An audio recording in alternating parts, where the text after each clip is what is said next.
What's going on, guys? Welcome to HawkScout, where we scout out the latest tech rumors and tech releases in the film industry. I'm your host, Adonis, and I'm with your boy, Jeremy Lee. Yo, what's up? Chilling. We're in the Isma Hawk. I know you know the table here. I know you know the table here. Hawk Talk table. So today we're going to be talking about full frame cameras, primarily a good camera to shoot with for indie filmmakers.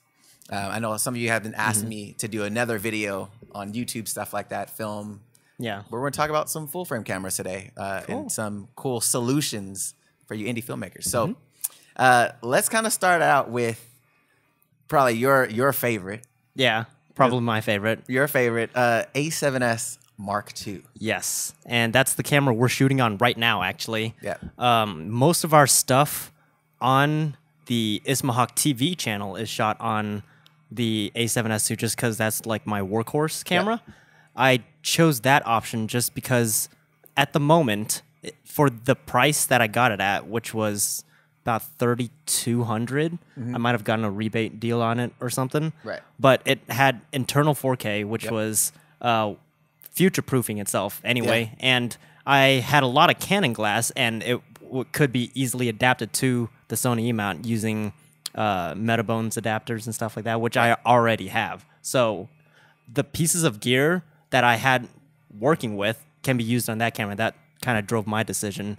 So I feel like that should be a driving point in your decision when choosing a camera, is seeing what other equipment you have that can be used with that.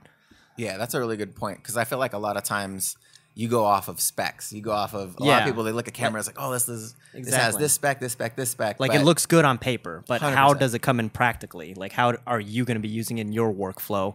And for our workflow, especially for our new vlog series, Isma Vlogs, on Ismahawk TV, or on our main channel, Ismahawk channel, and all of our Hawk Talk stuff, like podcasts and stuff like that, is just done on the A7S II just because of the form factor and the speed at which I can work with, honestly. Yeah, the files, they edit really well in both Premiere and Final Cut. Exactly. It shoots on XAVC, which is one of my favorite codecs just because it's small and light, and yet still, you can still do a lot with it, especially in Premiere, which is what we edit in. Definitely. And I think one of the big takeaways, I feel, for me anyways, because a lot of times if you're an indie filmmaker, you may not have a ton of resources for stabilizers, for gimbals, things like that. So having the sensor stabilized. Absolutely. So that's one of my biggest deciding factors too, is that whatever lens I use on the A7S II is stabilized, because the stabilization is on the sensor itself. It's in the body. So even if you have prime lenses, especially vintage prime lenses, which is what I used to shoot on, because let's be real, I didn't have a lot of money. And those vintage prime lenses you can get on eBay for like $25. Right. And you have a working lens with real glass and not plastic, you know? So with those lenses, and the camera that I had before the A7S II was the Blackmagic Pocket Cinema camera, which is amazing. Oh yeah, it's great, especially for the deal that I got it. They had that summer sale. It was like $500, right? $500 for a camera that shoots 12-bit RAW. I wanted that camera so bad, and I just I didn't jump on it. Yeah, and it was gone. Dude, $500. Yeah, crazy. Let me repeat that: $500 for a camera that shoots internal RAW. Oh. Insane. An image, great. That image is fantastic. Oh, absolutely. It's definitely got a huge learning curve, and which all equipment does have a learning curve, and especially with cameras. It took me, I'd say, 8 to 12 months just to learn the sensor on the A7S II to kind of get like the full dynamic range out of it, all of the to get the full quality out of that sensor. It takes a while to understand and learn how a sensor reacts to light. And for young filmmakers out there, it's better to practice on just one. Actually, let me rephrase that, because you should understand as many different types of equipment as possible. But if you have one dedicated camera that you work on constantly, you start to understand how that camera works in your workflow better. Right. So when I had the Blackmagic Pocket camera, seeing footage I had when I first got it within the first month, and then seeing footage that was shot a year and a half later on that camera looks way different, just because you kind of figure out the small details 100% of that camera. Because you guys shot Greeno versus Hawkeye on the Pocket Cinema camera. Oh, yeah. I forgot about that. I didn't, because I was like, yo, it looks so good. Yeah, it was. We had to run fast for that, and with that sensor, at the time, even though it's not known for its low light capabilities, I knew I had been shooting on it enough where I knew where the limits were. Right. And that's one of the biggest things to take away from shooting on cameras is like, you know what the limits are and how to work around it. And for Green Arrow versus Hawkeye, it was dark scenes and, you know, industrial areas, and I knew where the sensor would break. Right. So that played a lot into how I shot that. Obviously, the A7S II now is way better with that than the Blackmagic ever could have done. But, you know, it was a different time. 100%. And I know sometimes, you know, you want to test out a lens, you want to test out a camera.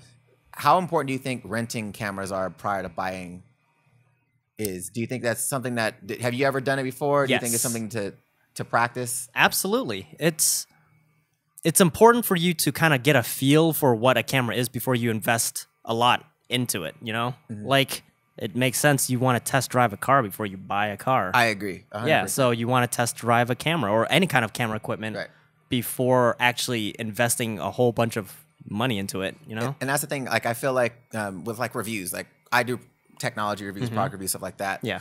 And you look at when you want to buy a camera reviews all over the place. And a lot of it's like charts or they shoot scenery, stuff like that. Yeah. But until you actually shoot what you want to shoot with it, you really don't know how it's going to perform because lighting changes all the time. Yeah. And then your style changes too.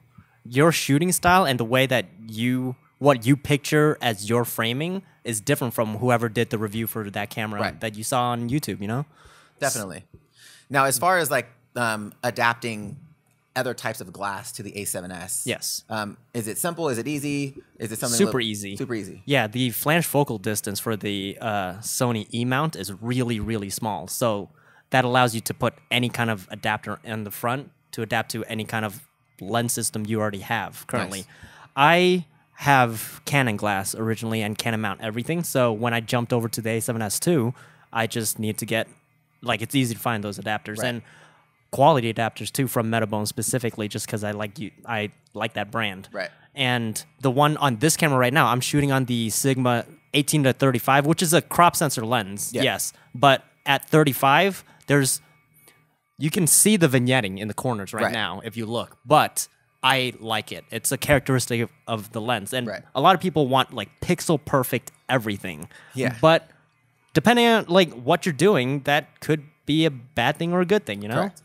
But I don't mind the vignetting in the corners at 35mm on this lens. And also, I just broke my 24-105. Oh, you just told me. Yeah, I know. Heartbroken. That's why we're using this right now. But good call on this lens too, because I feel like if you're into indie filmmaking, stuff like that, this is one of those lenses that everybody has. Like it's so flexible. It's super sharp. Dude, especially for the price. Yeah, it's like what, $800? Yeah, $800-900. You can find it used for like $600 on eBay. Because obviously, like in the tech space, people use a lot of Rokinon primes, but all of them have the 18-35. Yeah, all of them. Yeah, they're like, this is like the YouTube. That's what they call it, the YouTube lens. Yeah. But it's such a great lens. I use it on my GH4. So all the videos you see on my channel or the HawkScout videos you see that are shot in Australia at my spot are shot with the 18-35 on a GH4. Exactly. The lens is great. I shoot a lot on FS7 and a lot like actual cinema cameras. So the 18-35 comes in super handy because crop sensors and crop this, crop that, like just that's a stills thing. Because in the cinema world, crop doesn't really like that. I don't think that word even exists. In that format. Not in that format. Because when you're talking in the cinema world, that's Super 35. And like that Super 35mm film has always been that size, you know? So it's a regular lens. If you're shooting on the Arri Alexa, you can put that lens, like the Sigma to 18-35 works perfectly on that. Which is what we did on our Megazord versus Voltron video. We shot on the Alexa M on that. And since it's a Super 35mm sensor, I used the Sigma 18-35 on the cockpit shots for any time the Voltron pilots were doing their thing. Which is sick. Yeah. Dude. The lens is so flexible. Exactly. So flexible. We used that on an Alexa. So, dude, if it's good enough for that, it's good enough for me. So sick. Now, I know right now we're exporting externally to an external recorder. Yes. Has that come in handy for you on the A7S? Is it some things that you wish it was a little bit better at with external recording, or? So the external recording that I have on my rig right now is the Shogun Flame, which does 4K up to 30 frames a second. And the big benefit of that for me in my workflow is that even though the A7S II only outputs 8-bit color space through its micro HDMI port, the ProRes that you're recording on the Shogun Flame is still 10-bit. So even if you're just recording the 8-bit color space, when you bring it into post, and we do a lot of visual effects and I do a lot of grading, that 10-bit holds up really well. Oh, that's awesome. Yeah. You will still get some banding sometimes just because the source is 8-bit. It's 8-bit, right. Yeah, but the flexibility in post with the 10-bit ProRes is still really good. That's awesome. Yeah. So now if you guys don't, I did a video on this last time, but if you guys don't know the difference between 8-bit and 10-bit and 12-bit, it's just the available amount of colors that you get. And you see a lot of it in skies or like moving objects, stuff like that. Any gradient stuff, like any transition of one color to a different color. And you see it in a lot in skies because skies are generally brighter at the bottom where the horizon is, and it gets darker towards the top. Correct. So A7S is an awesome camera. Like, oh, absolutely. Sick camera, and that's literally the one that we're recommending if you're going to be using Indie Filmmaker full frame.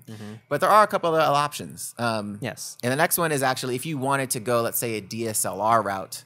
We were talking about this earlier, is the new 6D Mark II that just got announced. And it's really interesting because they didn't include 4K. Yeah. Which is interesting choice. It's an interesting choice. Canon. I know it's they were on the right track with the C200. Yeah. Listening to customers, and then this one just kind of like, I felt it just wanted to put it in a notch under. It the could have been like 4. This camera, the Mark II, was already in development before they made the change, or like the change in philosophy. Yeah. Basically. Facts. It could be. That could definitely be it. But it does shoot 1080. It's at 60 frames max. But keep in mind, Canon's 1080 is actually it looks really good. Oh, like, dude, some of the best like 1080 images out of any camera I've ever seen. Yeah, their 1080 Canon is really good. You get 45 cross type, their new dual pixel AF system. Yeah, and that's probably the best autofocus system out. Yes. Period. That's honestly the only reason I would go with Canon now is for their dual pixel autofocus. Yeah, it's unreal. Yeah, dude, if you ever need autofocus for video, which for certain applications, yes, that is critical and that does help a lot. Definitely Canon. But definitely learn to pull your own focus. Oh, so one quick note about like choosing between different brands and styles of cameras. If your biggest decision is that you don't like Sony's color space, if you don't like the way Sony colors look, or you prefer Canon's color, that's perfectly valid. But know that with a bit of time, you can match any camera to any kind of color space that you want. Correct. And that goes in with learning how your sensor works and learning your cameras and the limits and stuff. I personally don't like stock or Sony color, and I much prefer Canon's color straight out of the camera. Yeah. But I still went with the Sony because I know I could grade the footage in a way that fits my workflow. Specifically, I love Aries color science. Oh, that's amazing. Oh, like some of the best in the world. Like there's a reason why it's like the industry standard, Aries. Right. And so if you guys have never worked with LUTs before, LUT stands for a lookup table, and it's basically a formula. Like you plug in a piece of information like Sony's color, and then it outputs a different color. And what I do is I'll shoot an S-Log3, which is Sony's log format, which we can dive into if you guys don't know what that is exactly. But shooting in Sony's log format, S-Log3, with sgamut3.cine, its color space, I found a calculator online, a LUT calculator, because LUTs are just formulas, like I said. Correct. I found a formula that converts Sony's color space log format to Aries log format, which fixes a lot of issues with Sony's color. So keep that in mind when you're choosing your camera. You can always change the color out from the camera to whatever it is you want to work with. You know? Yeah, and I feel like if you guys have seen anything on HawkScout or anything on my other channel on Absolutely Tech, there's a time in which my color has changed on my channel. Yeah. And it's because you sent me that vlog to Ari LUT. Yeah. And it completely changed how that camera looks. Oh, yeah. And it's so good. Like, so I agree 100% with that. Like, it's incredible what you can do nowadays just with a piece of software. And because, like you said, it's just a formula, so it just outputs another color space. And that's it's where, awesome. You know, the longer you have your GH4, the longer you understand how that camera works. It's crazy. Yeah. So good. Your footage is going to look way different now than it did before, like a year ago. Yeah. Oh, it does. Oh, it does. The learn. Now, the other thing about the 60 Mark II is the articulating screen. That's something that people have been clamoring for from the DSLR side of things for years now, since mirrorless they've been doing it for so long. Yeah. And now we finally have a full frame camera. Yes. On the DSLR side that has an articulating screen. Yes. So I think if you are somebody that maybe doesn't have the funds yet to do maybe external recorder, or external monitor, that may be something you want to look into. Or if you want to vlog full frame, that may be a good way to go as well. Yeah, that's perfectly valid, because I know a lot of people who just want to travel as light as possible, and having an articulating screen built into the camera, the back of the camera, is like perfect. Yeah. Granted, it also depends on what your work is like. I usually like using external monitors just because it gives me a lot of flexibility in the tools that I want to use. Since I do use LUTs, external monitors have built-in LUT support most of the time. And it also includes all your tools. So one fun fact, I'm colorblind. Yes. So, and also Danny, the other half of Ismahawk, is also colorblind. Yes. And the reason I use external monitors is because of the tools that comes with it, you know, especially for colorblindness. And I have all my waveforms, my scopes, my vector scopes, to help me better expose my image so that I know exactly what I'm getting when I bring it into post. Right. And that's crucial. Oh, it's absolutely crucial. Granted, not all of you are going to need that kind of support and those tools in your workflow. Like if you just want a light vlogging setup, that's fine too. And the 60 Mark II is perfect for that, especially with the dual pixel autofocus and the articulating screen. So good. Yeah, so write down a list of what you need from a camera and go from there. I agree. It's as annoying as it sounds, there just isn't one camera that can do everything. No. Why somebody hasn't come up with it, we don't know yet. But because it doesn't exist, and it's not going to exist because there's too many variables. Exactly. Like the more specialized a tool is, the better it is. It's going to be performing in that job. Correct. If you have like a renaissance man of cameras, it's going to do every job well, but not the best it can in that regard, you know? For sure. Now, you came up with a really cool solution.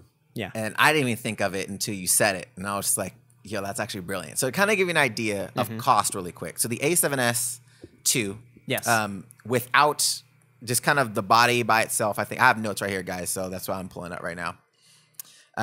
A7S II right now is $25.99. Yes. Just the body only.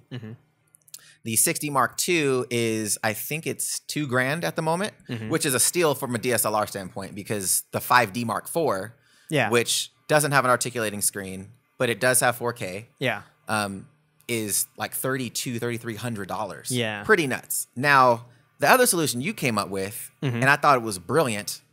Which I've been doing personally for a long time, is shooting on a crop censored camera, but using a speed booster, which is just an adapter with a piece of glass in it that kind of magnifies your lens's image circle into a smaller circle. So if you imagine your sensor as just a rectangular box on a crop sensor, it's a smaller circle than a full frame, right? So if you have a full frame lens, your image circle covers a full frame sensor. But if you're shooting on a crop sensor, your field of view is smaller because the box that reads the image circle of your lens is smaller. Correct. If you put a magnifying glass, a speed booster, if you will, in front of your crop sensor, you're just magnifying. Like imagine the sun focusing down on a really hot singular point. That's basically what you're doing with a full frame lens. Correct. You're focusing down that image circle to a smaller box. So you still get that same full frame field of view. except now you gain more light on your lens because you're focusing it in, and you're shooting on a smaller body because crop sensors usually have smaller bodies.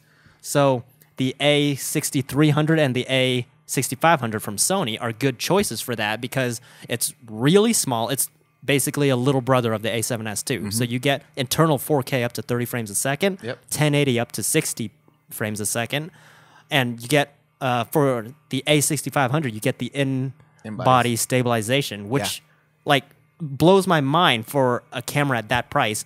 But with a crop sensor. But since it's Sony E-mount with a small flange distance, you can put a speed booster on front and use your Canon full frame glass and get that same full frame field of view.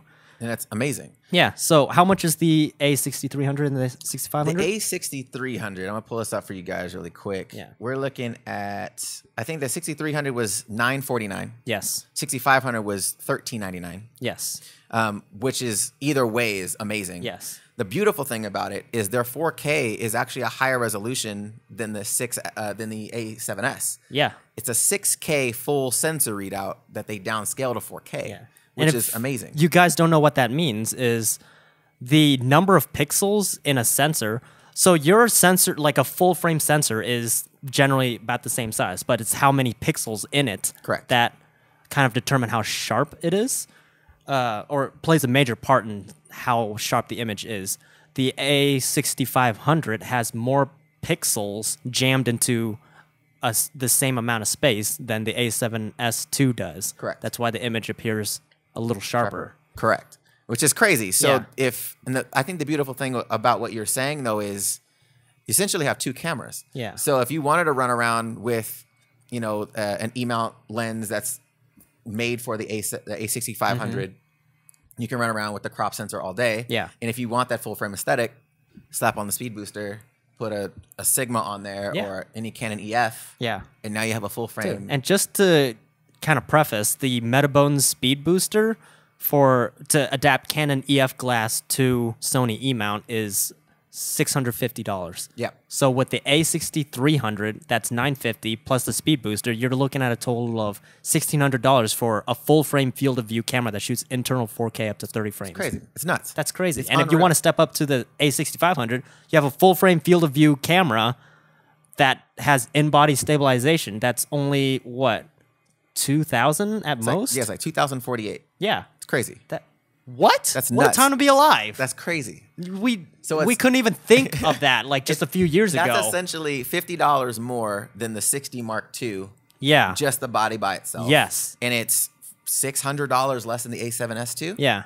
So if you don't have the funds to just drop an extra 600, or maybe you want that flexibility of a smaller compact system other than the 6D Mark II, that solution is crazy. Yeah. And also it's harder to adapt Canon bodies like EF mount to other lenses. Yeah. So if you have like a weird selection of lenses from, you know, you collecting it over time, you can get cheap adapters for Sony E-mount to use all of your lenses. It's a little harder for a Canon EF mount though, just because they're so wild. Yeah, their distance is much bigger. So wild. Yeah. But I mean, all in all three of these are awesome. I think my favorite though really comes down to the A7S. I just think that camera is just unreal. Like, oh yeah, you can do a lot of things with it. I think the camera's crazy, and I feel like this. Like I told you before, I feel like something that I feel like I'm going to end up buying in the near future for myself because the GH4 for what I need to do, it does what I need to do. Yeah. But it's the scenarios where like right now I'm here shooting a travel series and I want to shoot certain things at night, but I just can't shoot them. Like there's certain parties I'm going to or certain events that I'm going to that want to film, and it's just too dark. Yes. So those are those points where we talked before. There's no like one perfect camera that does everything that you may need in the future more than just one camera to do certain things that you're trying to do. Yeah. But I love that camera. The camera's great. Yeah. For those of you who kind of question the A7S II's noise performance, high ISO performance, I have shot on... So my workflow for the A7S II is kind of similar to other people who shoot it on professional productions where I overexpose by 2 stops, which using the LUT calculator that I was talking about before, there's a stop correction on it, which compensates for how many stops you want to overexpose or underexpose. And without going too deep into that science, I usually overexpose by 2 stops so that when I put on my custom LUTs and in my workflow, it brings the exposure back down to normal exposure, which kind of like crushes the noise floor, and it's super clean. That's sick. So learning your sensor. Yeah, learning the sensor, which if you're shooting and just exposing normally on the A7S II, you can shoot up to 10,000 ISO with seeing just a tiny bit of noise and grain in the shadows and in the general image. But I've shot up to 102,000 ISO on the A7S II just because using the 2 stops overexposed method, I expose night scenes like with that, like just using moonlight at 102,000 ISO and bringing it down 2 stops, which crushes the noise in the shadows. Right. And even though the image does kind of fall apart a little bit just because it's not as sharp and you see like the fine grain, I throw on a little bit of light noise removal and then add in 35 mil filmic grain to kind of like smooth everything out. And it's another technique called dithering, which is the whole other process, but it helps even out the image and makes it look more natural, still a little grainy, but still more natural than what it would have been before. And keep this in mind, that's 102,000 ISO. Which is unreal. What? No, that was impossible a few years ago. That is a factual statement. Don't like we are so spoiled now. Yeah, it's nuts. Stop complaining. Stop complaining. Yeah, you guys have it good. 100%.